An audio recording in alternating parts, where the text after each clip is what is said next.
ടീമാണ് ഞാൻ വർക്ക് ചെയ്തത്. അവരും ഇതിലെ സംവിധായകൻ പുതിയ ആളാണ്. അതുപോലെ ഇതിൻ്റെ റൈറ്റർ അദ്ദേഹത്തിൻ്റെ 3-ാമത്തെ 4-ാമത്തെ 6-ാമത്തെ എന്നെ നെപ്പിത്തന്നെ കയറി. അപ്പോൾ അങ്ങനെ സിനിമകൾ കൂടട്ടെ. ഷാരിസ് അതുപോലെ സാഗർ, ഇവർ 3 പേരുമാണ് ഈ സിനിമയുടെ കഥ പറയുന്ന സമയം തുടങ്ങി ഇവരൊരുമിച്ച്. ഞാൻ ആദ്യം കാണുന്നത് ബിന്ദുവിനെയും ഷാരിസിനെയാണ് ലിസ്റ്റിംഗായി പറഞ്ഞിട്ട്. ആദ്യം ലിസ്റ്റിൻ്റെ കാര്യം പറയാം. ഞങ്ങൾ ഒരുമിച്ച് പലപ്പോഴും യാത്രക്കിടയിലാണ് ഇങ്ങനെ പരിചയപ്പെട്ടുകൊണ്ടേയിരുന്നത്. പിന്നെ പല വേദികൾ വെച്ച് പരിചയപ്പെട്ടു. ആ പരിചയം ഇങ്ങനെ മുന്നിങ്ങനെ പുതുക്കിക്കൊണ്ടിരിക്കുകയെന്ന് പറയില്ലേ. എല്ലാ ഈ കഴിഞ്ഞ 7-8 വർഷമായിട്ടുള്ള എല്ലാ പ്രശ്നങ്ങളിലൂടെ യാത്ര ചെയ്യുന്ന സമയത്തും പലപ്പോഴും ഞങ്ങൾ കാണുന്നുണ്ട്, ഞങ്ങൾ സിനിമകളെ കുറിച്ച് സംസാരിക്കാറുണ്ട്. പക്ഷെ എന്നെ വെച്ച് ചെയ്യുന്ന ഒരു സിനിമയെ കുറിച്ചല്ല സംസാരിച്ചിട്ടുള്ളത്. ഒരു ദിവസം എന്നെ വിളിച്ചിട്ട് പറഞ്ഞു, അത്യാവശ്യമായിട്ടൊന്ന് കാണുന്ന ഒരു കാര്യം പറയാനുണ്ട്. അപ്പോൾ ഞാൻ ചോദിച്ചു, എന്താണോ? അല്ല, ഒരു സിനിമയുടെ കാര്യം പറയാനാണ്. ഞാൻ പറഞ്ഞു, നേരിട്ട് സംസാരിക്കാം. അങ്ങനെയാണ് ഇവരെ കൊണ്ടുവന്നത്.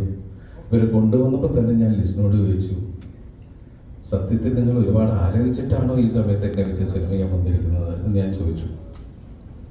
അപ്പോൾ ഈ സിനിമയുടെ കഥ നിങ്ങൾ കേൾക്കുക എന്ന് പറഞ്ഞു. അങ്ങനെ ഞാൻ പ്രിൻസ് ആൻഡ് ഫാമിലിയുടെ പ്രിൻസിൻ്റെ കഥ കേട്ടു.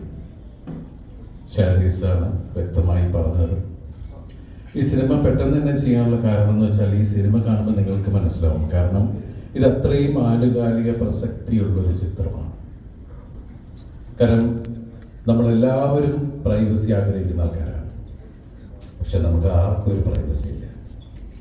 അങ്ങനെയുള്ള ലൈഫിലൂടെയാണ് നമ്മൾ പോയിക്കൊണ്ടിരിക്കുന്നത്. അങ്ങനെ ഏറ്റവും കൂടുതൽ പ്രൈവസി ആഗ്രഹിക്കുന്ന പ്രിൻസ് ലൈഫിൽ അയാൾ സർവൈവ് ചെയ്യാൻ, അയാൾ മുന്നോട്ട് പോകാൻ വേണ്ടി അനുഭവിക്കുന്ന പ്രശ്നങ്ങൾ ആണ് ഈ സിനിമയിലൂടെ ഷാരിസും ബിൻഡോയും പറഞ്ഞിരിക്കുന്നത്. അതിന് എല്ലാ ഒത്താശകളും ചെയ്തു കൊടുത്തത് ലിസ്റ്റിന്. ഈ സിനിമയിൽ ഇവിടെ പറഞ്ഞ പോലെ തീർച്ചയായിട്ടും ഞങ്ങൾ അത്രയും വിശ്വസിച്ച് അവരെ ഞങ്ങൾ വിശ്വസിക്കുന്നു. എല്ലാവരും പറഞ്ഞിട്ട് പുതിയ തലമുറയിലെ ആളുകളുടെ കൂടെ വർക്ക് ചെയ്യണം. ഞാൻ എപ്പോഴേ വർക്ക് ചെയ്യാൻ വരികയാണ്.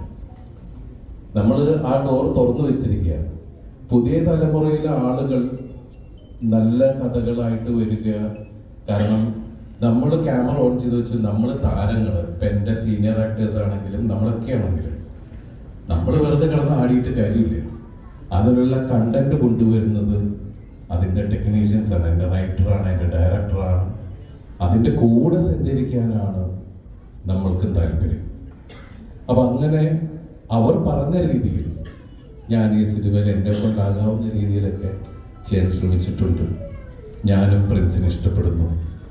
കാരണം ഇതിൽ ഓരോ മുഹൂർത്തങ്ങളും ജോണി പറഞ്ഞ പോലെ തന്നെ ഷാരിസ് നമ്മളെ പറഞ്ഞ് കൺവിൻസ് ചെയ്യിപ്പിച്ച് അത് നമുക്ക് കാണാം അല്ലേ, ഷാരിസിന്റെ കണ്ണുകളിലൂടെ. അപ്പോൾ ഷാരിസ് അത്രയും സ്ട്രെയിൻ ചെയ്ത് ആ കഥാപാത്രം ഇങ്ങനെ ചെയ്യുള്ളൂ, ഇതിങ്ങനെയാണ് ചേട്ടാ അങ്ങനെയാണ്. ജോണിയോട് പലപ്പോഴും ചെന്ന് പറയുമ്പോൾ ഞാൻ ജോണിനെ മാറ്റി നിർത്തി ഞാൻ ചോദിച്ചിട്ടുണ്ട്, നിനക്കതൊക്കെ ചെയ്യാൻ പറ്റൂടാ? കാരണം ഞാൻ ജോണിനെ കുറെ കാലമായിട്ട് കാണുന്നുണ്ട്. പക്ഷെ ഏത് ഇൻസ്റ്റിറ്റ്യൂട്ടിലാണെന്നറിയില്ല. ജോണി എനിക്ക് തോന്നുന്നത് ഈ ലിസ്റ്റിന്റെ ഒരു ഇൻസ്റ്റിറ്റ്യൂട്ട് ഉണ്ട്, അവിടെ തന്നെ പഠിക്കുന്നതെന്ന് തോന്നുന്നത്. നൈറ്റിൽ പോയി ഭയങ്കര പഠിത്തം. അപ്പോൾ കാണാത്ത എക്സ്പ്രഷനൊക്കെ എൻ്റെ പറഞ്ഞു, ജോണി എന്തെങ്കിലും എനിക്ക് പറഞ്ഞു തരാം. ഇവര് ഒന്ന് പറയുമ്പോൾ നമ്മൾ വാല് മുറിയാൻ പാടില്ലല്ലോ. പക്ഷെ എന്തുകൊണ്ടോ എനിക്കങ്ങനെ ഒരു അവസ്ഥ ഉണ്ടായില്ല അല്ലേ ഭാഗ്യത്തിന്. അപ്പോ അതുപോലെ തന്നെ ഇതിൽ അഭിനയിച്ചതിൻ്റെ കൂടെ അഭിനയിച്ച സിദ്ദിഖ, ബിന്ദു, ധ്യാൻ, ജോസൂട്ടി, പിന്നെ അതുപോലെ നമ്മളുടെ കുറച്ച് പുതിയ താരങ്ങൾ ഈ സിനിമയിലുണ്ട്. അവരൊക്കെ വന്ന് സംസാരിക്കുന്നതാണ്. പിന്നെ പറയാൻ വന്ന കാര്യം അത് പിന്നെ പറയാം, ലിസ്റ്റ് പറഞ്ഞ പോലെ തന്നെ.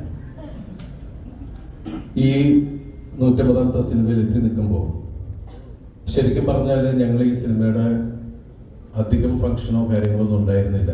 അപ്പോൾ ഷാരിസും ബിന്ദുവും തന്നെ പറഞ്ഞു, നമുക്ക് ലളിതമായിട്ട് ഈ കാര്യം പറയാം. ഈ മെയ് 9 ഈ സിനിമ വരികയാണ്. ഈ മെയ് 9 വരുമ്പോൾ പ്രത്യേകം എനിക്ക് പറയാനുള്ളത്, ഷാരിസ് ഇവിടെ ഗോകുലിനെ പരിചയപ്പെടുത്തി പടത്തിന്റെ ആർട്ടിസ്റ്റാന്നും പറഞ്ഞ് ആ സാധനം ആരും എടുത്തുകൊണ്ട് കൊണ്ട് നോക്കിക്കോളാം. 9-ാം തീയതി വരെ നമുക്കിത് പിടിച്ചു വെക്കണം. അത് കഴിഞ്ഞ് നമുക്ക് റിലീസ് ചെയ്യാൻ പറ്റില്ല. അപ്പൊ അതുവരെ നിങ്ങൾ അതിനെ എവിടെയെങ്കിലും കൊണ്ടുപോയി രഹസ്യമാക്കി വെച്ചേക്കണം. അപ്പോ ഈ സിനിമയിൽ നമ്മൾ ജോണി ചിരിപ്പിച്ച പോലെ ജോണിയുടെ കഥാപാത്രം നമ്മളെ ചിരിപ്പിക്കട്ടെ. നമ്മുടെ നായികന്മാര് നമ്മുടെ ഇതിൽ പുതിയതായിട്ട് അഭിനയിച്ച ഒരുപാട് പേരുണ്ട്. ഈ സിനിമയെക്കുറിച്ച് കൂടുതൽ പറയുന്നില്ല, കാരണം ഈ സിനിമയിലുള്ള കാര്യങ്ങൾ നിങ്ങൾ സിനിമ കാണുമ്പോഴാണ് നിങ്ങൾക്ക് എൻ്റെ ഫീൽ ഉണ്ടാവുള്ളൂ. നമ്മൾ പറയാറുള്ള പോലെ തന്നെ ഒരു വെള്ളക്കടലാസ് പോലെ നിങ്ങൾ ഒന്നും പ്ലാൻ ചെയ്യാതെ ഈ സിനിമ കാണാൻ വരിക, ഈ സിനിമ എൻജോയ് ചെയ്യുക. അത്രയൊക്കെയാണ് പറയാനുള്ളത്. എന്തായാലും ഈ സായാഹ്നത്തിൽ ഇവിടെ നിന്ന് സംസാരിക്കാൻ സാധിച്ചതിൽ സർവശക്തനായ ദൈവത്തോട് നന്ദി പറയുന്നു. ഇവിടെ വന്ന എല്ലാവരോടും, എല്ലാ മീഡിയ സുഹൃത്തുക്കളോടും, മെയ് 9-നാണ് ഈ സിനിമ തിയേറ്ററിലേക്ക് വരുന്നത്. നിങ്ങളെല്ലാവരും ഫാമിലിയോട് വന്ന് കാണുക. അതുപോലെ തന്നെ എടുത്തു പറയേണ്ടത്, ഇപ്പോൾ ഇവിടെ എല്ലാവരും പറഞ്ഞു, ജോണിയൊക്കെ പറഞ്ഞു, എൻ്റെ ഫാൻസിലെ സഹോദരങ്ങളെക്കുറിച്ച്. അവരത്രയും ശക്തമായിട്ട് ജീവകാരുണ്യ പ്രവർത്തനങ്ങളെല്ലാം ചെയ്യുന്ന ആ സഹോദരന്മാരോടും ഞാൻ ഒരുപാട് നന്ദി പറയുന്നു. ഈ പ്രിൻസ് ആൻഡ് ഫാമിലി വലിയ ഒരു എന്താ പറയുക, ഫാമിലി ഉൾക്കൊണ്ട് നിറഞ്ഞ സദസ്സിൽ ഈ സിനിമ ഉടനെ എന്നാണ് നമ്മുടെയൊക്കെ പ്രാർത്ഥന. ഞങ്ങളെല്ലാവരും അതിനുവേണ്ടി പ്രയത്നിച്ചിട്ടുണ്ട്. ഇനി നിങ്ങളാണ് ബാക്കി കാര്യങ്ങൾ തീരുമാനിക്കേണ്ടത്. നന്ദി, ഒരുപാട് നന്ദി.